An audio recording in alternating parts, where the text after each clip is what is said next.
গত সপ্তাহে আইনজীবী বিকাশ রঞ্জন ভট্টাচার্য এবং আইনজীবী ফিরদৌস সামিমকে হাইকোর্ট চত্বরে ঘেরাও করা হয়েছিল।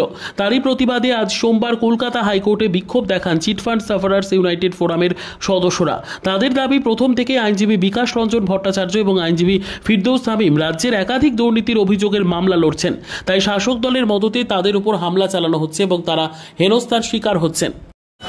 আর সেটা এক্সিকিউশন করেছে কুণাল ঘোষ। 14 তলার তিরপল পাঠাতে বলেছে, এক্সিকিউশন করেছে কুণাল ঘোষ।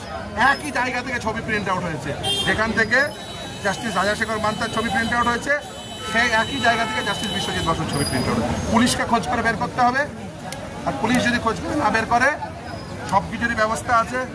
যেমন ব্যবস্থা আছে, দেখুন পুলিশ তো এখন ইনভেস্টিগেশন করবে পুলিশের উপরে। ধরুন একসময় পার্থ চ্যাটার্জিও ভাবতো কিচ্ছু হবে না, পার্থ চ্যাটার্জি পার্টি হলো, সেও ভাবতো কিচ্ছু হবে না। আমরা ক্ষমতায় দেখছেন তো, ক্ষমতায় তৃণমূল, ক্ষমতায় মমতা ব্যানার্জি জেল খাটতে পার্থ চ্যাটার্জি, আবার ক্ষমতায় মমতা ব্যানার্জি জেল খেটেছিল কে? কুণাল ঘোষ, আবার খাটবে কে? কুণাল ঘোষ।